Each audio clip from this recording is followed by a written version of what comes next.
This is Florida Natural Farming at Frog Valley Tropical Fruit Farm. Today I'm gonna go and check my Achachairu that has fruit on it, and MB fruit, and the Garcinia gardneriana fruit tree, because that still had some fruit on it. And I need to collect that fruit and get the seeds, because I sell the Garcinia seeds fairly well. So I've been selling MB seeds for $5 a piece, and I was charging $2 for the Garcinia gardneriana seeds. The Achacha seeds, probably since they're biodynamic, it's going to be at least $5, at least, because I'd like to plant most of them, and I can afford to buy them for $5 to plant here. Because more trees is better than less trees. And I'm in here looking at my rare aroids.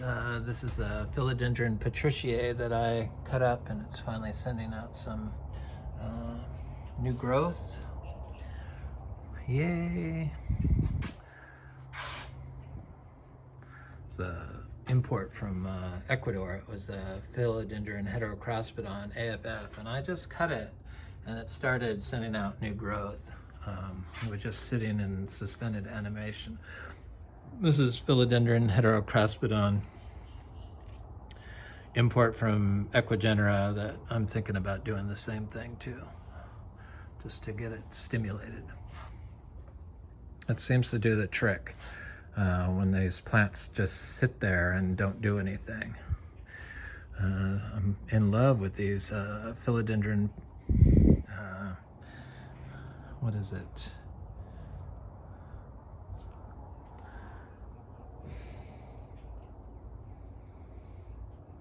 Pinnatillobum, that's what it is. And especially this philodendron tenue Sharoniae cross.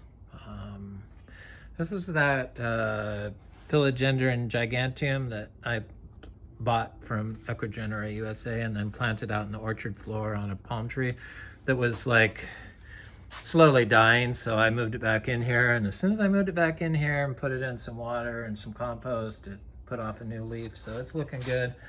This is that philodendron furcatum that I bought from Ecuador, USA, that I put out there, and it just couldn't make it. The cuttings seem okay, but the nursery started plants rather, and the trees, all plants,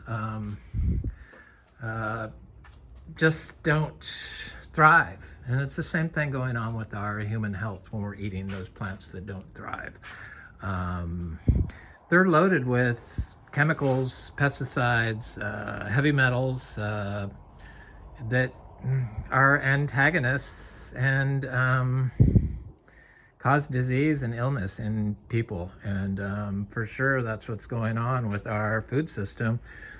When Koch Brothers is providing the agronomists,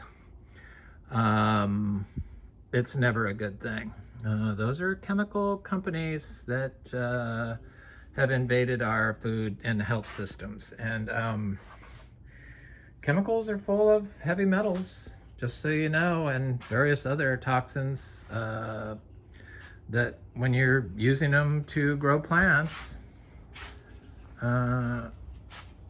especially for food, cause disease when you consume that food. That's kind of where we're at right now in health in America. And if we don't fix our food system, I just can't see us going on another 20 years like this, where people don't even know the difference between right and wrong, and they just want to terrorize people they can consider different than them. And that's pretty frightening that people are so stupid today, but that's kind of where we're at. And it's because of the food, it's because of the Koch brothers, agronomists, and certain universities that push chemicals to be applied for growing crops. And we're organic certified farms, so I just don't know what it's going to take for people to wake up that the chemicals they use, whether it's for your houseplants or in your garden, are destroying our quality of life. The chemicals are Satan's tool, and that's all there is to it. It's the killer of life, and that's what is going on. They know this. I'm not gonna amp up about it. I'm just like so disgusted with how willing everyone is to make everyone stupid and jump on board and gaslight the right way. And it's like people don't even know the difference between right and wrong anymore. And it's not okay to abuse people that you consider inferior. And when I confronted that guy that sprayed all that stuff along the fence line in the back, along one of our pastures, the glyphosate, I could really see the hatred in his eye when I was speaking to him. I mean, you people that know, that are minorities, know what it's like when you could tell somebody just hates you. And I don't understand where that comes from. I've never met this person, and I mean, they have like a 2-year-old grandson that lives on their property, and they sprayed all their pastures. The horse people, this isn't going to be very popular, but the horse people are some of the dirtiest people there are. They're the ones that use all the bug sprays. They spray glyphosate around their pastures here in this area. It's just, I don't know. I don't know what it's going to take. I mean, the information's out there. People aren't pushing it fast enough.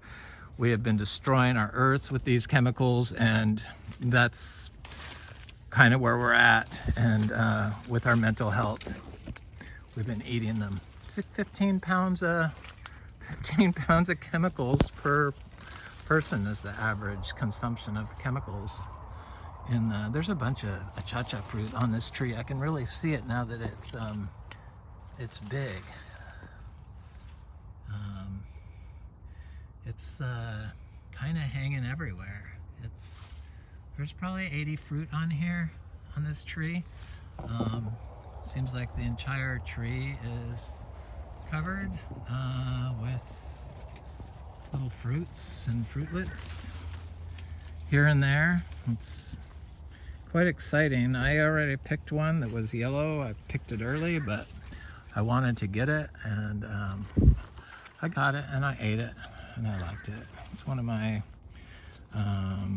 favorite fruit trees. The Achacha tree produces, mature Achacha tree produces 2,000 pounds of fruit per year. Look at the blue color of it. And these are big fruit. They're very big. Bigger than last year's fruit. So that's quite exciting to finally be getting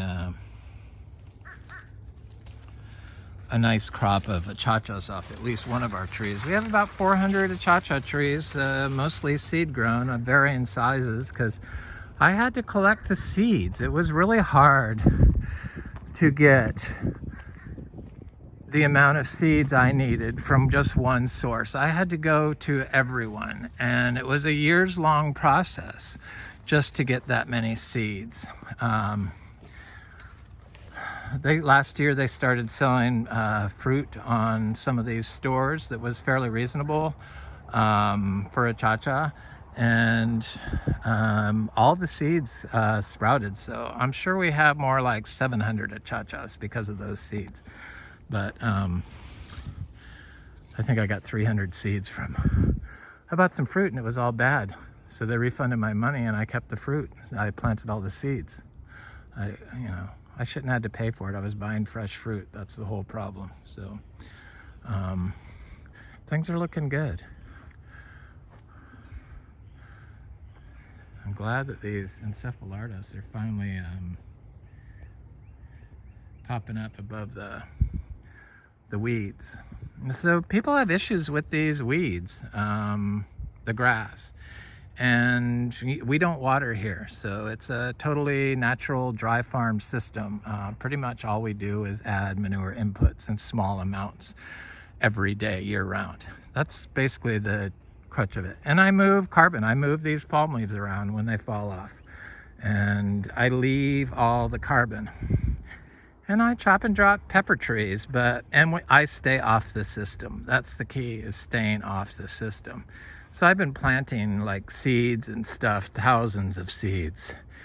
I've got records of it, hundreds of different types of plants, seeds that I hoarded. And when this orchard floor is all green and lush, it's really hard to see them because people think that the plants can compete with the trees. But that is not the case. They may smother a tree, the grass especially might smother a tree, but I have found that mostly it doesn't matter. They do just fine. And I was looking at this Tillandsia florescii that I had not noticed before. And I knew that I planted 6 seeds directly in the orchard floor, and I see one right there. So I was excited about that because that's an extremely rare tropical fruit tree that I now know we have at least 3. So probably all 6 of them are growing, but I don't know that for sure because I don't mark my plants. Some of my plants I have marked just to give people that take tours an idea and show them what is going on here, because that's what these little black stakes are. That's just a small representative of the trees that have planted here.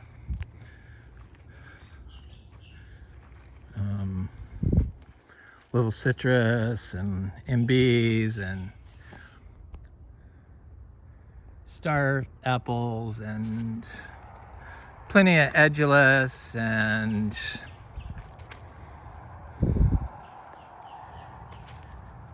you name it, I planted it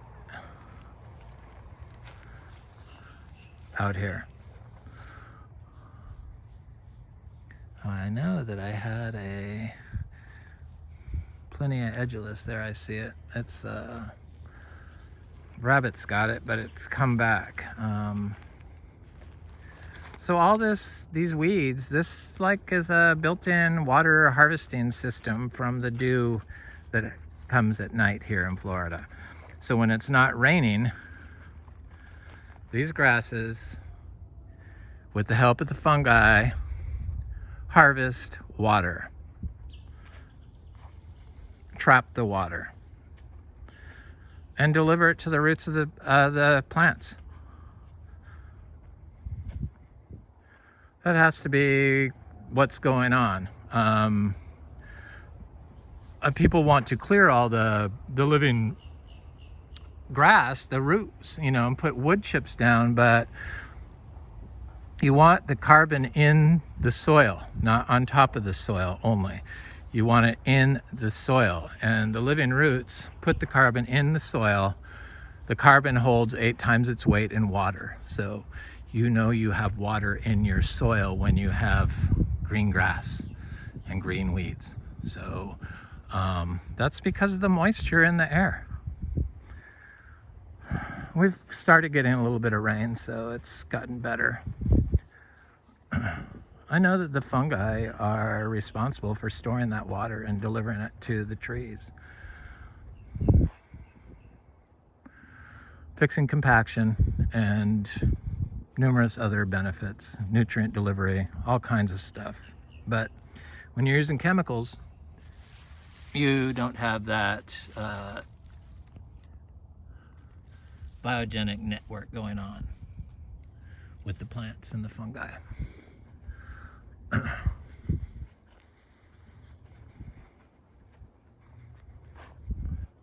It's really scary what they've done to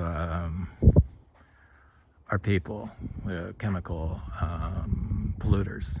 And I know that eventually that the UN and governments are going to have to sue the chemical owners, company owners, to stop using the chemicals that have just wreaked havoc on our societies here, especially in the US.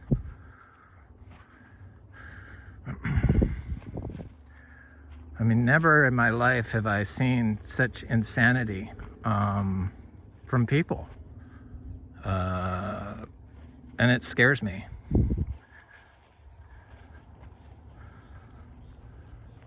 It's really scary. And it's because of the food. It's because of the chemicals. The pesticides make people stupid.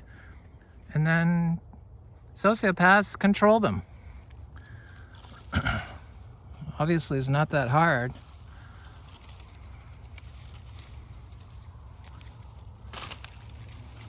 Start judging everyone.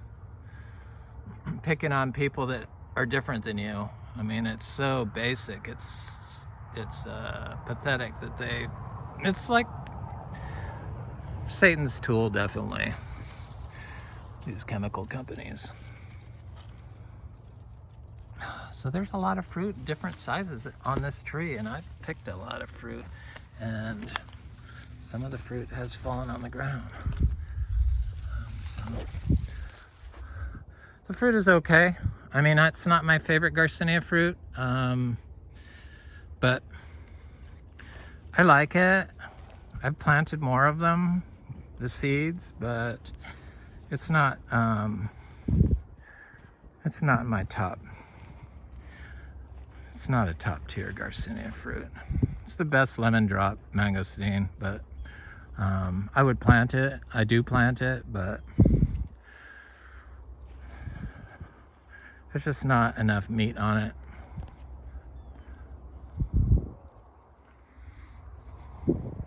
But the teas, the leaf teas, I think that's where the future is with the Garcinias. Just gonna go check this other Garcinia just to see if it has any fruit on it. This is our, different types of Garcinias we have planted. And then I planted some other Garcinias around it. This is a Garcinia madruno seed from our fruit. And that's a Garcinia macrophylla. And this is a red flowered Garcinia that has fruited for the last 2 years, but has not produced any fruit. But the trees are so healthy. The Garcinias don't need water here in Florida, this part of Florida. They never show any drought stress. And nothing, I believe, needs watering. Okay, so here's a Garcinia brasiliensis that I see has fruit on it. And I gotta take these strangling vines off. So it's got little fruits on it. I see quite a bit of little fruit. That sounds like my least favorite. Sorry. It just is. It could change. But it's starting to amp up and produce fruit. Oh, this tree has never produced any fruit, and I was wondering what kind of tree it is. And I see a fruit on it now. I'm glad I came over here. So this looks like Garcinia gardneriana also. Yep. Oh, I'm getting so much better at identifying the Garcinias finally. Yep, we got more than one gardneriana tree. The black sapote, the nursery bought trees that I thought needed water, totally did not need water to set fruit. This tree is doing great, and it's never done this good. Oh yeah, I see more fruit on this little gardneriana. So They don't seem to mind the drought, obviously. I thought that this tree is a Garcinia gardneriana, a female tree, so it carries fruit, and but it had fruit on it, but it was the first time it flowered was this year, but I don't see it dropped off. I thought it was due to the drought. I do not believe that that's the case. I believe it just was the first year it flowered and didn't hold any fruit yet. These Garcinia trees seem to have long bloom periods once they get going, so maybe once the rains start in, we haven't gotten any rain in like 3 days. Everyone else is getting rain, but we haven't gotten any. Has it been 3 days? No, it's been like a week. Light sprinkling, I guess. We got very light, like not even registerable. Anyway, yeah, there's no fruit on that Garcinia tree. So that's good. We have how many different Garcinias fruiting? So we got the intermedia, the brasiliensis, the gardneriana, the MB, and the Achacha. That's 5. Plus, last year we had the madruno. We had madruno fruit on our tree again. It was the 3rd year it's produced fruit, Garcinia madruno, but it was set during the freeze, and the freeze froze the fruit. It didn't freeze anything else, but it froze the fruit. So I'm looking at this little cashew seedling growing here. A lot of our cashew seedlings from last year's crop are doing great. I thought that the freeze would have got them, but the cashew does really well in Florida, and it's a magnesium super accumulator. So manures like cow manures, which we apply, are high in magnesium. So of course they're going to do very well around with manure inputs. Small amounts, 26 pounds of nitrogen per acre per year is what we apply. Even though University of Florida and various, even the Biodynamic Association, they say I can apply up to 86 pounds, I think, of nitrogen per year, per acre. This is a mango that froze last, when we had the freeze. It's coming back at the bottom, but I see there's mangoes over here that are doing good on our little tree there. And then that's a Kizar mango, which I like. And this is a Malika, which I also like. Some people say they don't like Malika. I like it. I like it more than Florigon. I like Florigon because it's consistent, but there really isn't a big flavor profile in Florigon. It's just fiberless and sweet. These look good. There's a lot of fruit on this little tree. Some of our trees had a lot of fruit. I should look at that. I need to look at that orange sherbet tree to see if the fruit is almost ripe. So I'm going to get all the fruit from that tree and grow the seeds. The black sapotes, I just picked a great black sapote fruit that ripened on the tree, huge. So I picked my black sapotes too early. This whole thing is a learning experience. It's what kind of is nice about growing the trees from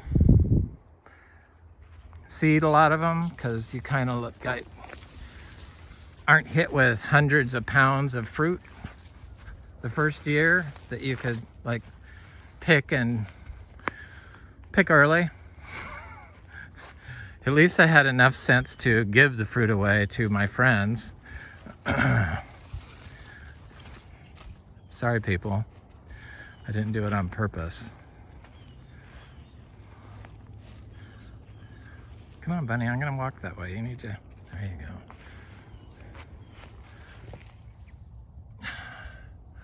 There's still fruit on the black sapote trees, and they have new fruitlets on them, obviously. This was a sapodilla that froze, and there's a mango that has fruit on it, and of course black sapote that has a lot of fruit on it. This sapodilla froze but is coming back. The freeze was a problem, but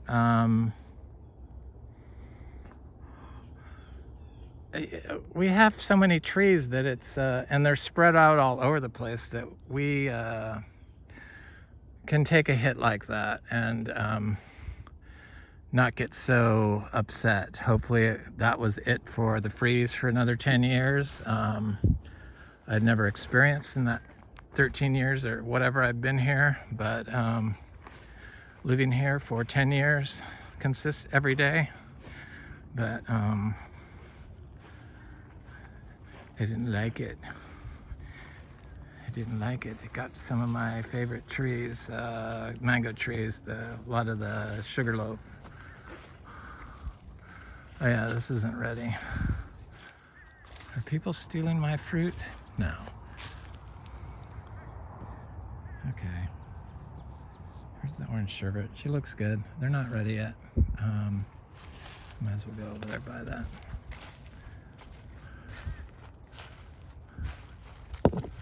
I'm fairly certain we're going to get ice cream beans this year off one of the types of ice cream bean trees we have. These look good, these mangoes. These orange sherbet are really good mangoes on this little tiny tree. This big guanabana, that seems just fine without water, and I think it's getting big enough that it's going to be able to start producing fruit for us, even with the freeze. Doesn't seem to, loses its leaves, but it doesn't freeze back, which is good. It's my only guanabana, but I planted a bunch of seedlings, like 100 seedlings, and I'm fairly certain some are around. In fact, I know of at least one where it's at, but I don't mark the trees when I plant them. It keeps me off this system. So there's a little Achacha tree here. And all these videos, I always take the same pathways. I take pathways. I don't just walk through the orchard floor randomly. The only time I do that is when I'm picking fruit.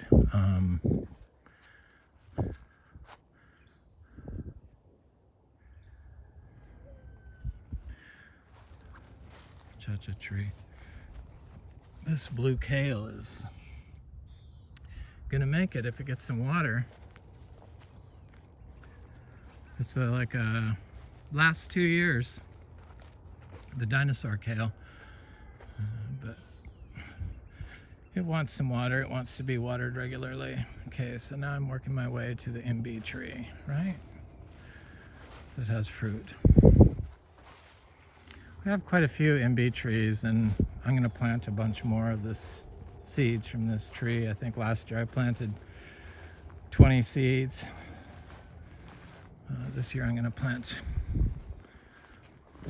don't know, at least that many. The cacao is doing good, the little seed grown cacao. It's hard to see, but it's right there. That's only been in the ground. It's the green on green, it just makes it, there it is. So hard to see right there. We have about 30 seed-grown cacao.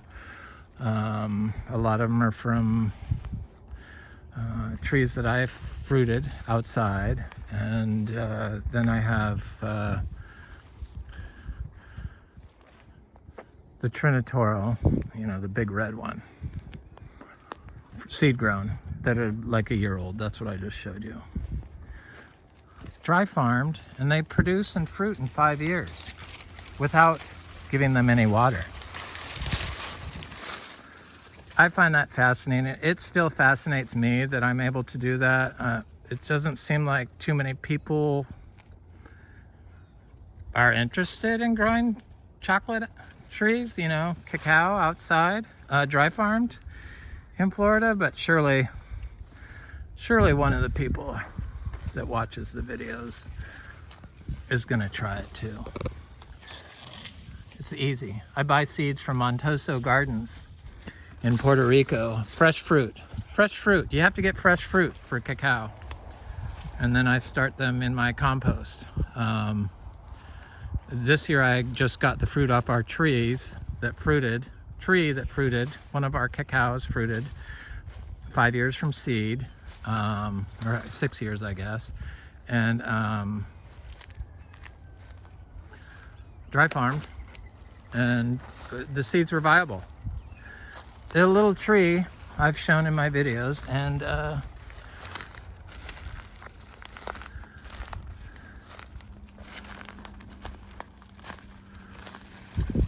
do just fine. I mean, Florida is amazing.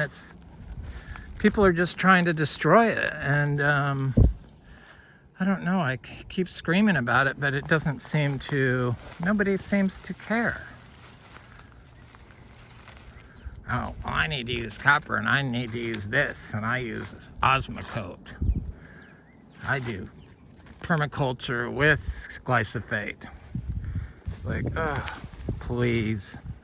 Nothing screams, I don't know what I'm doing more than people that use organic and chemicals at the same time.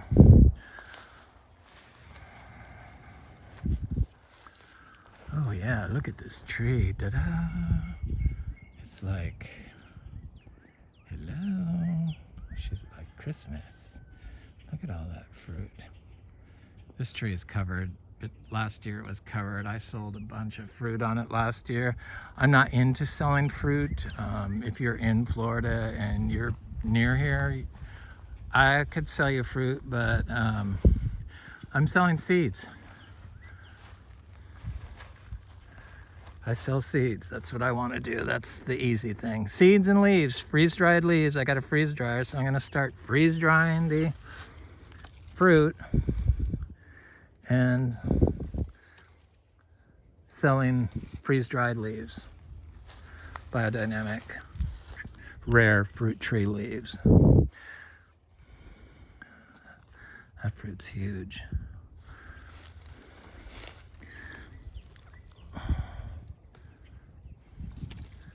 Gotta wait until they get very dark orange. There's like so much fruit on here. I don't know if you could see it all, but it's like this fruit is my favorite small berry size Garcinia. Much better than any of the lemon drop mangosteens. Much better. I mean, there's really no comparison, I don't think. Little tiny fruit.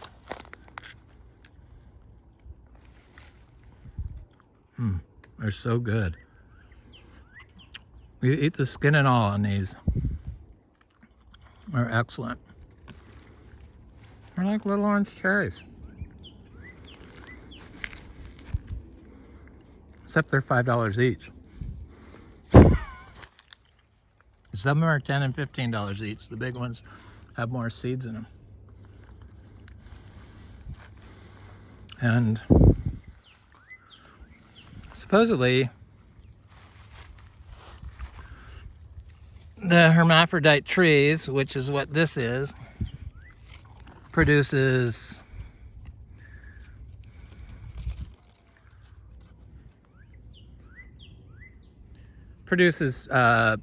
hermaphrodite fruit trees, because a lot of the seed-grown trees, which I find odd, are either male or female, and don't produce every flower into a fruit, like this tree.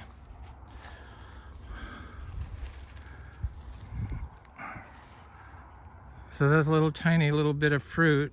I'll show you. I'm gonna go look at this. Luke's Garcinia over here just because I haven't seen it in a while and it's pretty big.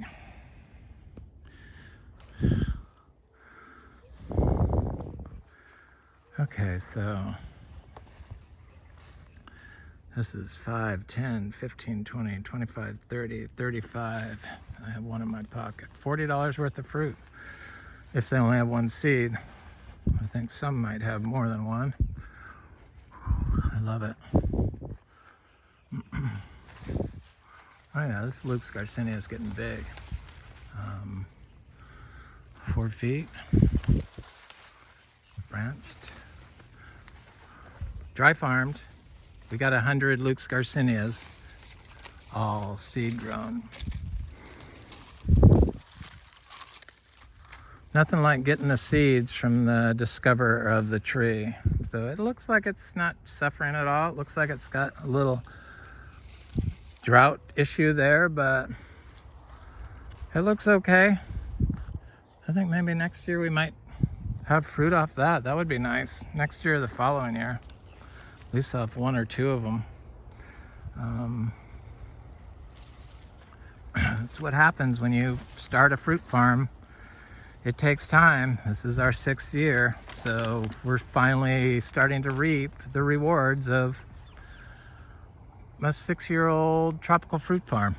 These are wax jambu, and these always have produced tons and tons of fruit, but this year they didn't even flower, and I think that had to do with the freeze. It didn't hurt them at all, but as you can see, there's no fruit on there. I'm just gonna go look at the cashew really quick because I watched a video on cashew juice, and this katuk is like everywhere now. I put sticks in the ground. This is a sapadilla. This is a rasapote. This is an ice cream bean, Inga. I'm not sure exactly which one it is. One that's going to give me fruit this year.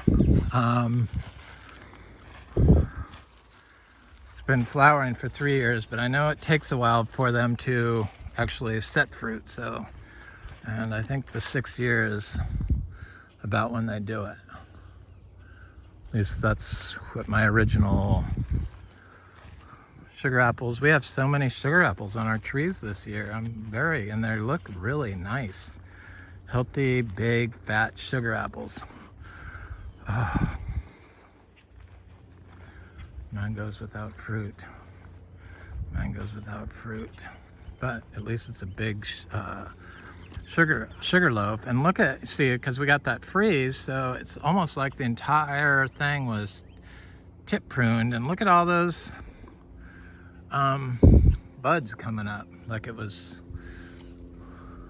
didn't die back, but it's definitely knows that it needs to send out a lot of branches, which is good. That's how I like them. Because each one of those little branches is going to produce fruit. There's a seed-grown jackfruit that was suffering from the drought, but it's doing fine. The new leaves are still there. It's not dying. Okay, this cashew tree. She is doing it for me this year, this tree. This is a huge tree.